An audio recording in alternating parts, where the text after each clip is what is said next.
하나님 말씀 보겠습니다. 하나님의 말씀은 마태복음 6장 9절부터 13절까지의 말씀입니다. 우리 한 목소리로 읽겠습니다. 시작. 그러므로 너희는 이렇게 기도하라. 하늘에 계신 우리 아버지여, 이름이 거룩히 여김을 받으시오며 나라가 임하오시며 뜻이 하늘에서 이루어진 것 같이 땅에서도 이루어지이다.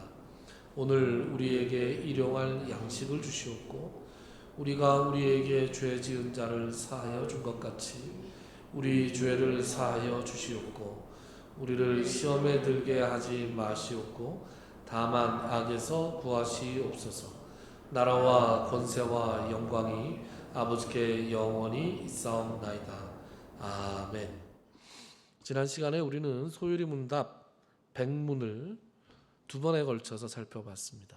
지난 시간에는 두 번째 말씀이었는데 하나님이 아버지신데 나만의 아버지가 아니라 우리의 아버지다.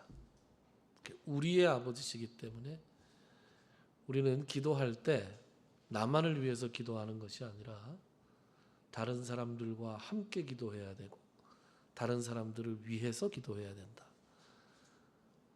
그런 말씀을 드렸습니다.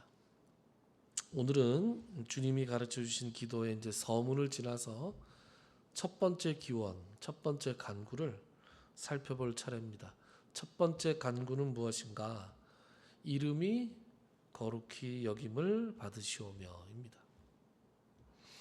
이 구절만 따로 떼어내면 하나님의 이름이 거룩히 여겨지기를 바랍니다. 하나님의 이름이 거룩히 여겨짐을 바랍니다. 라는 기도입니다. 그런데 우리가 무언가를 바랍니다 라고 기도할 때는 그냥 바랍니다 라고 기도하는 것이 아니라 그 기도가 이루어지기 위해서 우리가 할 수 있는 무언가를 반드시 해야 됩니다. 하나님, 공부를 열심히 하게 해주십시오. 자기는 아무것도 안 하고 잠만 자면서 공부를 열심히 하게 해주십시오. 그러면 진실성이 있나요? 진실성이 없죠. 공부를 최선을 다해서 하면서 하나님, 제가 계속해서 열심히 공부할 수 있게 해주시고 제가 좋은 결과도 얻을 수 있도록 은혜 베풀어 주십시오. 해야 진실한 기도겠죠. 야고보 사도가 야고보서에 보면 그런 말씀이 나옵니다. 여러분, 야고보서는 믿음과 동시에 행함이 있는 믿음을 강조하는 성경이 야고보서죠. 야고보서 2장에 보면 이런 말씀이 나옵니다. 야고보서 2장 14절부터 17절까지의 말씀입니다. 내 형제들아, 만일 사람이 믿음이 있노라 하고 행함이 없으면 무슨 유익이 있으리요? 그 믿음이 능히 자기를 구원하겠느냐? 만일 형제나 자매가 헐벗고 일용할 양식이 없는데 너희 중에 누구든지 그에게 이르되 평안히 가라, 덥게 하라, 배부르게 하라 하며 그 몸에 쓸 것을 주지 아니하면 무슨 유익이 있으리요? 이와 같이 행함이 없는 믿음은 그 자체가 죽은 것이라. 입을 것이 없고 먹을 것이 없는 사람에게 따뜻하게 하시기를 바랍니다. 배부르시기를 바랍니다. 이렇게 말만 하고 자기에게 있는 먹을 것, 입을 것을 나누어 주지 않는다면 그 말이 진실성이 있겠습니까? 이거 얼마 안 되지만 이거라도 드시고 일단 기운을 좀 차리시고 제가 드릴 수 있는 게 이게 다인데 나머지는 우리 어떻게 좀 해봅시다. 이렇게 얘기하면서 기도를 해야 그 기도가 진실성이 있고 하나님께서 응답해 주시는 기도가 되지 않느냐라는 그런 지적이죠. 그래서 하나님의 이름이 거룩히 여김을 받으시기를 기도합니다, 바랍니다 라고 이야기할 때, 기도할 때 그 기도가 진실성이 있으려면 하나님의 이름이 거룩히 여김을 받으실 수 있도록 내가 할 수 있는 일을 해가면서 기도를 해야 된다는 것이죠. 그래서 오늘 소율이 문답 101문은 이 첫 번째 간구를 풀어서 해석하면서 이렇게 합니다. 보시죠. 101문. 주기도문의 첫째 기원에서 우리는 무엇을 위하여 기도합니까? 답.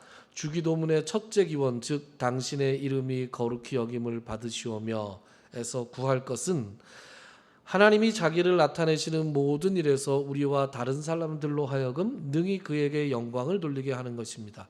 그리고 모든 것을 하나님 자신의 영광이 되도록 처리해 주시기를 우리가 구하는 것입니다. 이게 소율이 문답을 읽어보면 뭐 알 것 같기도 하고 모를 것 같기도 하고 항상 그래요.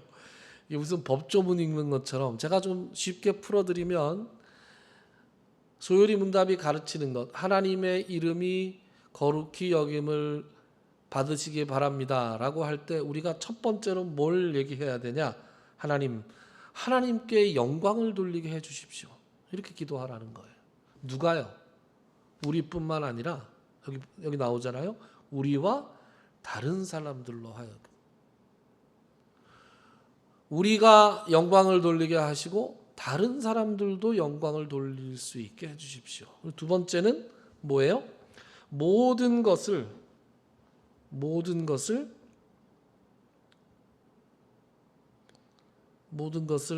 하나님의 영광을 위해서 처리해 주십시오. 이렇게 간구하라는 겁니다. 첫 번째, 오늘 이게 이제 첫 번째, 두 번째고 살펴보는 게 이제 오늘 내용이에요. 이제 첫째입니다. 첫째, 하나님께 영광을 돌릴 수 있게 해 주십시오라고 기도하는데 누가요?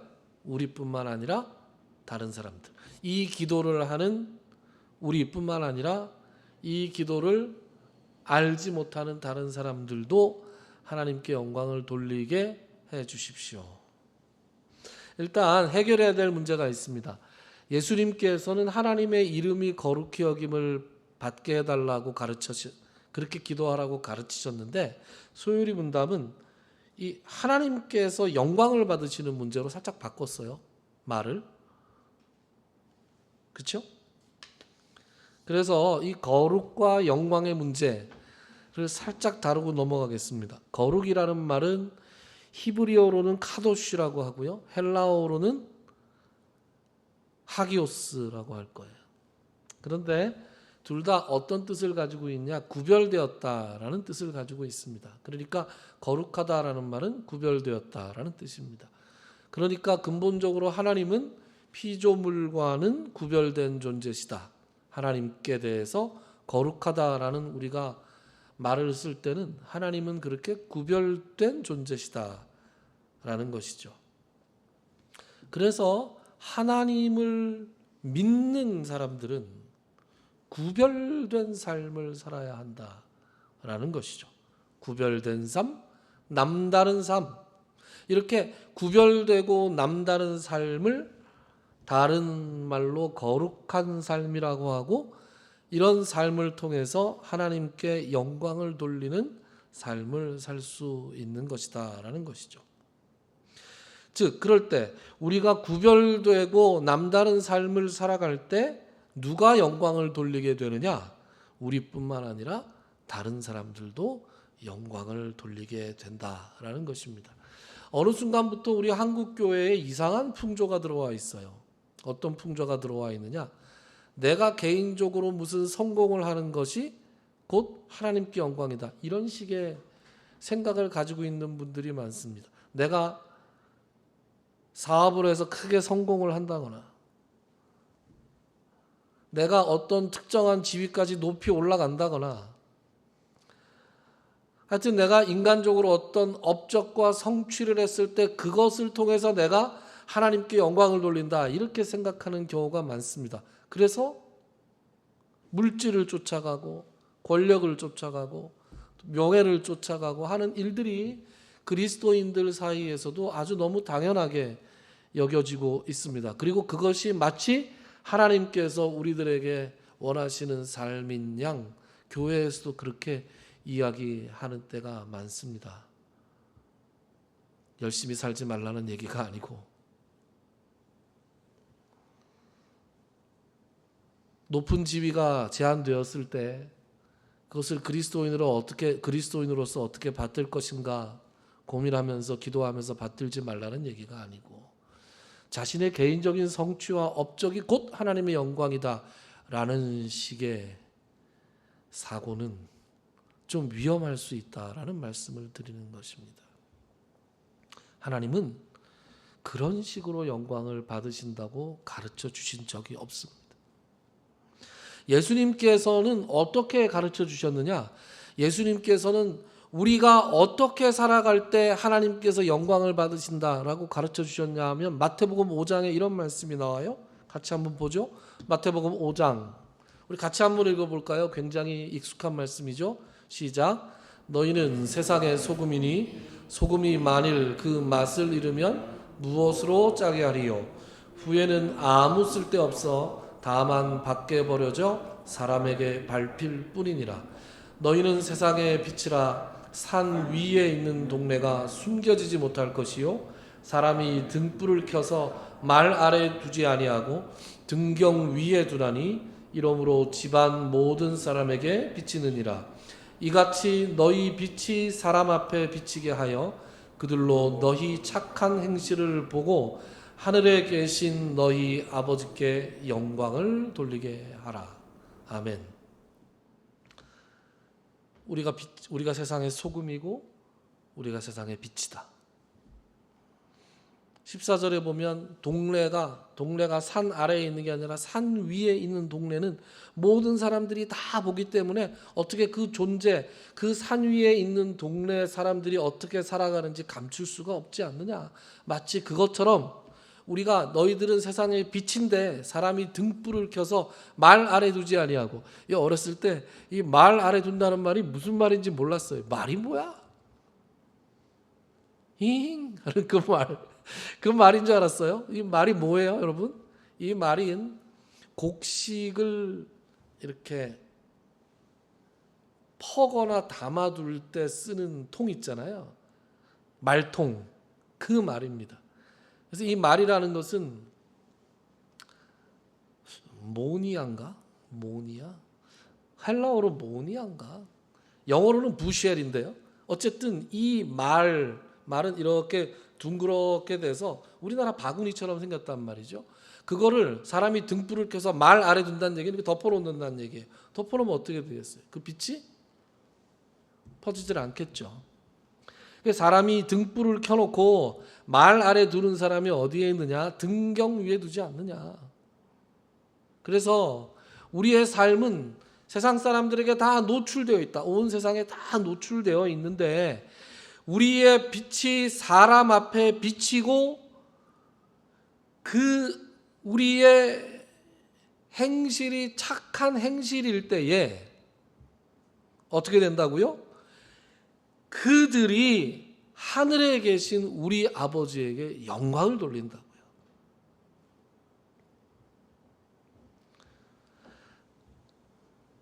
하늘에 계신 우리 아버지에게 영광을 돌리는 방법은 우리의 착한 행실, 앞에서부터 제가 해온 말을 어휘를 쓰면 우리의 남다른 삶, 구별된 삶, 이 삶을 통해서 하나님을 믿지 않는 사람들도 그것을 보고 야, 참 남다르구나 라고 칭찬하면서 하나님 아버지께 믿지 않는 사람들도 영광을 돌리게 된다라고 분명히 말씀을 해주고 계시는 것입니다.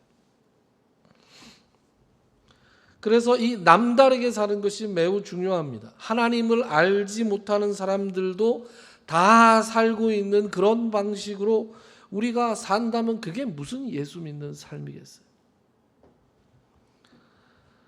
마태복음 5장, 6장, 7장을 우리가 흔히 산상수훈이라고 얘기하잖아요. 이 산상수훈에 보면 예수님께서 착한 행실이 무엇인지 조금 더 자세하게 설명해 주시는 대목이 나옵니다. 마태복음 5장 그 이후의 문장을 제가 좀 썼는데요. 한번 봅시다. 38절부터 또 눈은 눈으로 이는 이로 갚으라 하였다는 것을 너희가 들었으나, 이게 세상의 논리라는 거예요. 세상의 논리는 give and take예요. 주는 게 있으면 받는 게 있고 받는 게 있을 때 주는 거예요. 주고받는 게 있어야 인간관계가 이루어지는 거예요. 물론 이것만 잘해도 훌륭한 사람이 될 수 있습니다. 그러나 나는 너희에게 이르노니 악한 자를 대적하지 말라. 누구든지 내 오른편 뺨을 치거든 왼편도 돌려대며 또 너를 고발하여 속옷을 가지고자 하는 자에게 겉옷까지도 가지게 하며 또 누구든지 너로 억지로 오리를 가게 하거든 그 사람과 심리를 동행하고 내게 구하는 자에게 주며 내게 구고자 하는 자에게 거절하지 말라.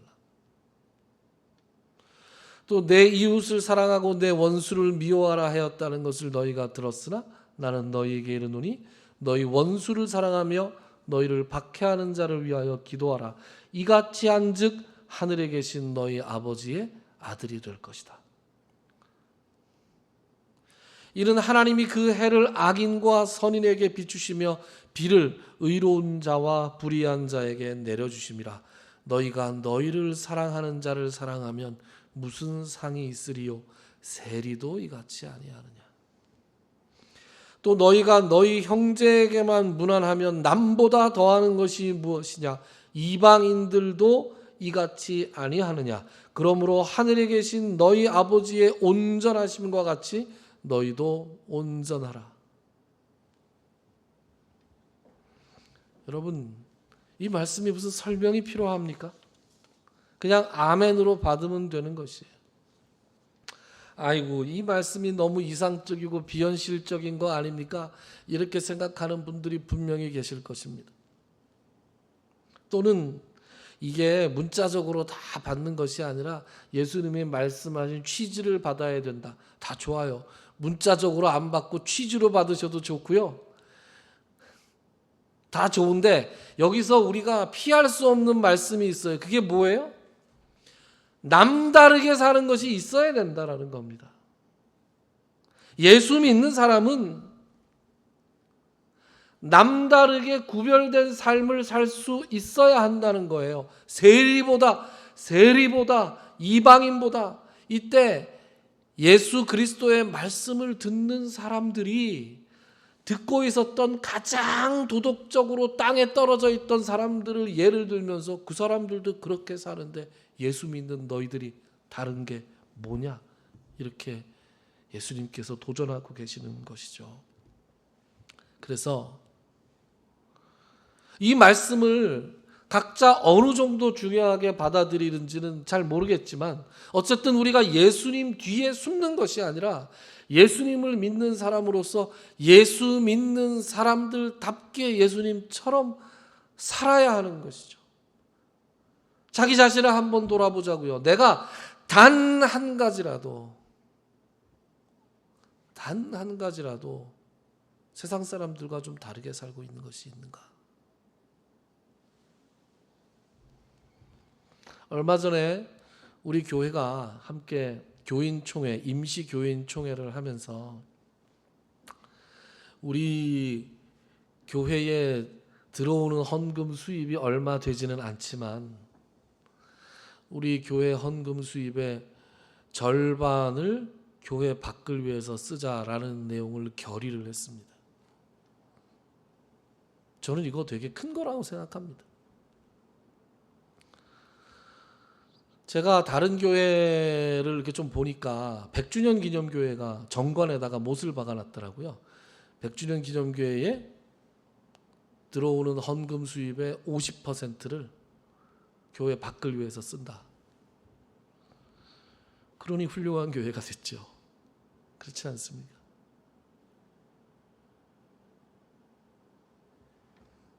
저는 개인적으로 절반보다 좀 더 비중을 늘렸으면 좋겠다라는 생각을 하는데 그거는 나중에 또 얘기하시고 일단 이렇게라도 시작하고 이렇게 출발하고 우리가 실천해 나가는 것이 정말 중요하다. 그래서 뭔가 우리가 시작한 신앙 공동체가 남다른 공동체가 되어야 되지 않겠는가 라는 생각을 하는 것이죠. 여러분, 사람이 살아갈 때 여러 가지 남다름의 요소 중에서 여러 가지가 있지만 남다름에서 제일 중요한 건 말이죠. 돈이에요, 돈. 돈을 얼마나 남다르게 쓰느냐, 이게 남다름의 요체입니다. 동의하십니까, 여러분? 돈이 있는 곳에 우리의 마음이 있기 때문에 그렇습니다. 예수님께서 뭐라 그러셨어요? 예수님께서 마태복음 6장에 보면 이런 말씀이 나오죠. 너희를 위하여 보물을 땅에 쌓아두지 말라. 거기는 좀과 동록이 해하며 도둑이 구멍을 뚫고 도둑질하느니라. 오직 너희를 위하여 보물을 하늘에 쌓아두라. 거기는 좀이나 동록이 해하지 못하며 도둑이 구멍을 뚫지도 못하고 도둑질도 못하느니라. 내 보물이 있는 그곳에는 내 마음도 있느니라. 우리의 보물이 있는 곳에 우리가 돈을 어떻게 사용하느냐, 돈을 어떻게 버느냐 하는 것을 보면 우리가 얼만큼 남다르게 살고 있느냐가 상당히 많이 드러나게 되어 있습니다. 우리가 시작하는 이 신앙 공동체가 우리에게 주신 물질을 어떻게 사용하느냐 하는 것은 남다른 신앙 공동체가 되는데 굉장히 중요한 요소라고 말씀드리면서 우리의 그 결의를 하나님께서 기뻐하실 것이라고 저는 믿습니다. 세상이 돈과 힘과 명예를 쫓아 달려갈 때 그런 것들과는 다른 가치가 있다고 믿고 그 가치들을 거스르며 살아가는 사람들이 바로 그리스도인들입니다. 예수님께서 그렇게 사셨잖아요. 예수님의 제자들이 또 그렇게 살았고 많은 믿음의 선진들이 그렇게 살지 않았습니까? 이 구별된 삶, 남다른 삶을 우리가 놓치게 되면 그 순간 마태복음 5장 16절에 나오는 것처럼 짠맛을 잃어버린 소금이 돼서 우리 공동체는 하나님으로부터 버림받는 그런 공동체가 될 것이다 라고 생각합니다. 두 번째, 이름이 거룩히 여김을 받으시옵소서라고 기도할 때 두 번째로 우리가 살펴볼 것은 하나님, 모든 일을 하나님의 영광을 위해서만 해주십시오. 이렇게 기도하는 겁니다. 하나님께만 영광을 돌리게 모든 일을 처리해 주십시오 라고 소요리 문답이 가르치고 있는데 이 기원 역시 똑같습니다. 하나님께만 영광을 돌리게 해 주십시오 라고 하면서 기도하면서 우리는 하나님께만 영광을 돌리겠다고 다짐하고 그런 삶을 살 수 있어야 됩니다. 기원이라고 하는 것은 곧 다짐이고 결단이기 때문에 그렇습니다. 하나님께만 영광을 돌린다라는 말은 나를 포함한 어떤 인간의 영광을 위해서도 어떤 일을 해서는 안 된다라는 얘기입니다. 하나님 앞에 서서 하나님의 은혜와 영광을 정말로 맛본 사람들은 내가 정말 하나님 앞에 얼마나 무자격한 사람인가를 알게 됩니다. 내가 얼마나 영광을 받을 만한 자격이 없는 존재인지를 절실하게 깨닫게 됩니다. 그리고 하나님만이 영광을 받으실 수 있는 자격이 있는 분이시구나 하고 하나님께 영광을 돌리게 됩니다. 여러분, 영광을 가로채는 인간들이 정말 많지 않습니까?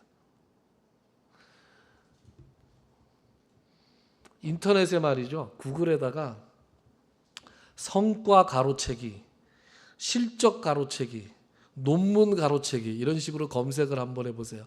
얼마나 많은 신문, 기사, 사람들의 글 이런 게 뜨는지 아십니까? 직장인들이 가장 싫어하는 게 실적 가로채는 거예요. 교수님들 중에서 가끔 공직자로 지명되는 분들이 있잖아요. 공직자로 지명이 되면 이제 우리나라에서는 청문회를 통과해야 되잖아요. 그 교수님들 중에서 제자들 논문 가로챈 사람들이 왜 이렇게 많은 거예요?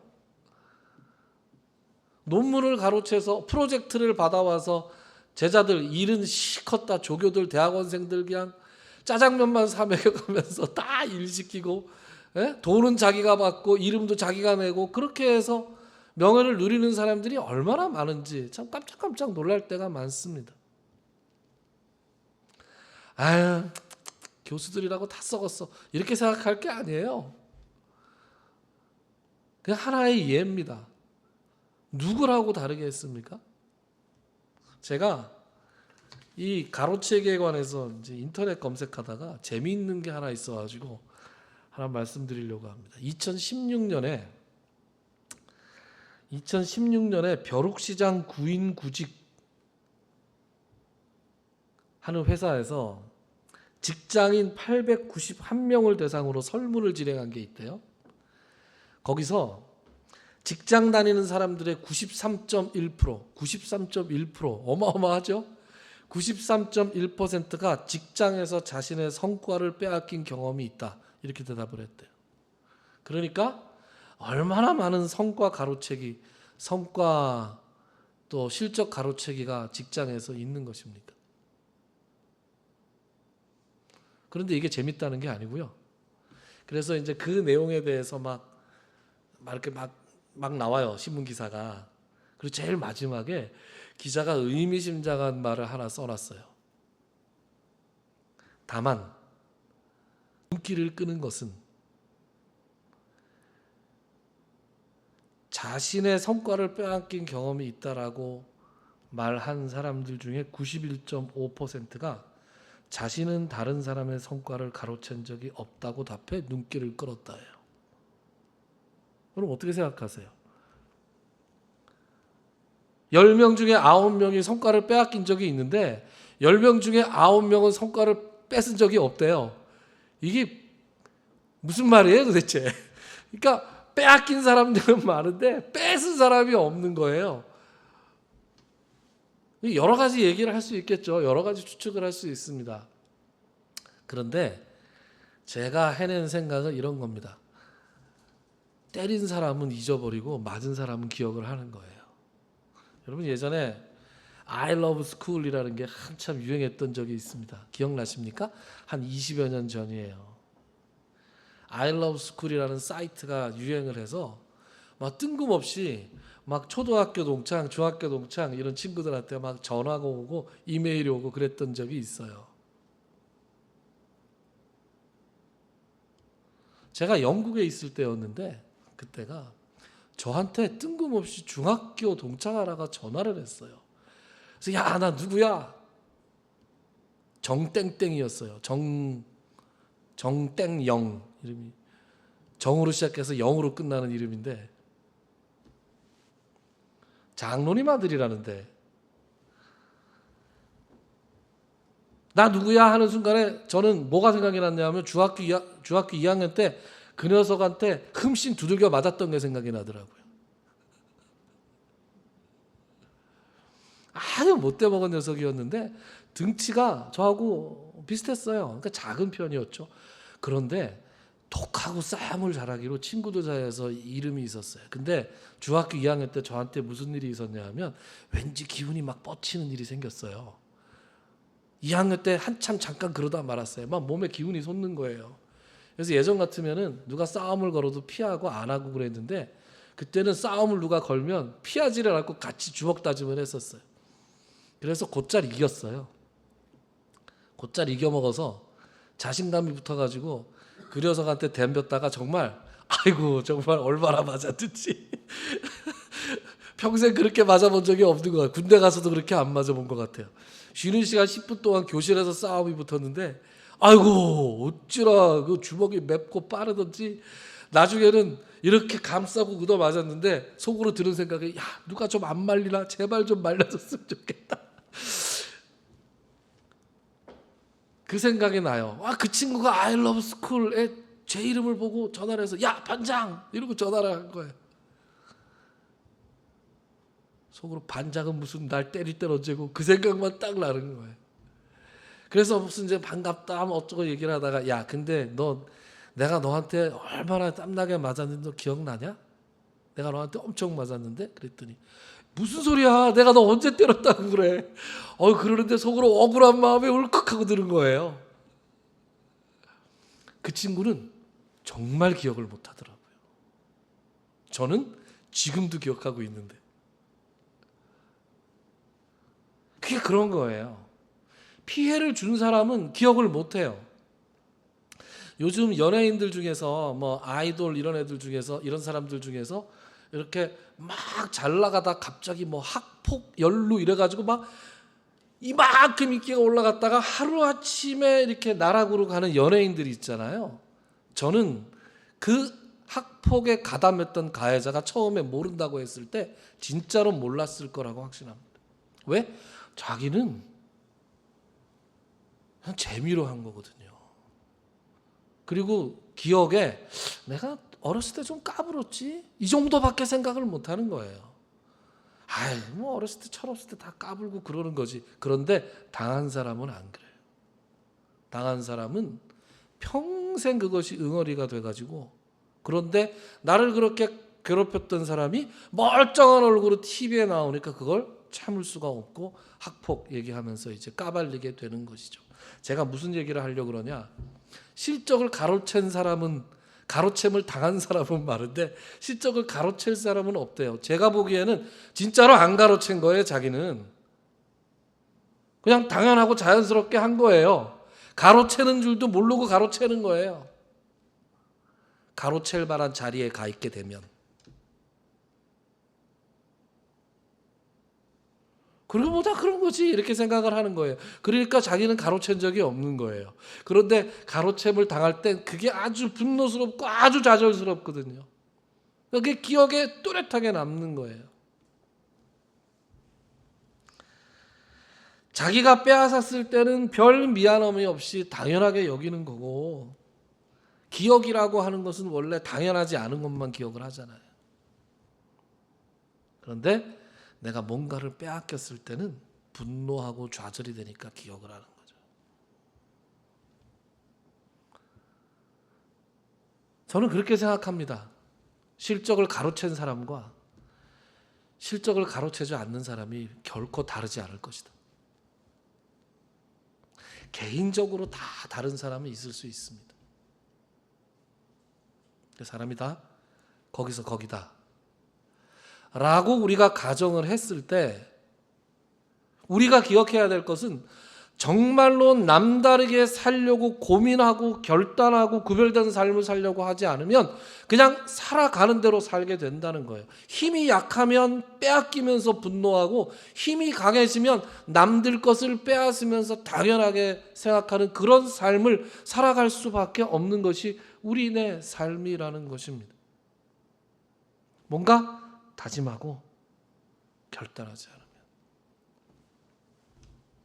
그래서 우리는 늘 하나님의 영광을 위해서 살아야 되겠다. 하나님의 영광만을 위해서 살게 해 주십시오라고 기도하면서 그렇게 살아야 되는 것이죠. 그걸 기도하면서 내내 다짐해야 되는 것이죠.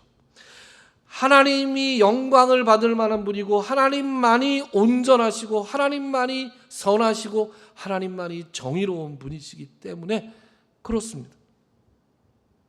그래서 하나님의 영광을 위해서 우리가 살게 되면 우리는 억울하고 불안한 일이 없게 됩니다. 왜냐하면 공평하신 하나님께서 언젠가는 나의 손을 들어주실 것이기 때문에.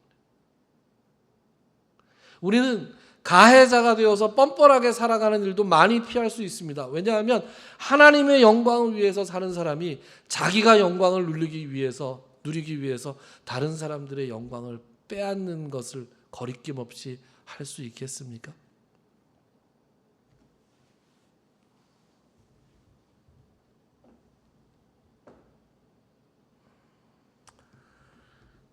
예수님께서 공생애를 시작하시기 전에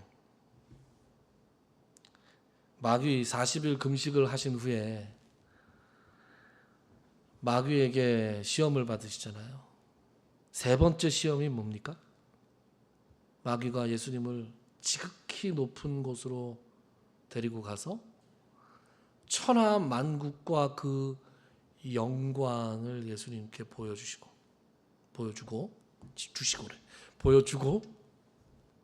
그리고 뭐라 그래요? 네가 나한테 엎드려 경배하면 이 모든 것을 너에게 주겠다. 그랬더니 예수님께서 뭐라 그러세요? 사탄아 물러가라.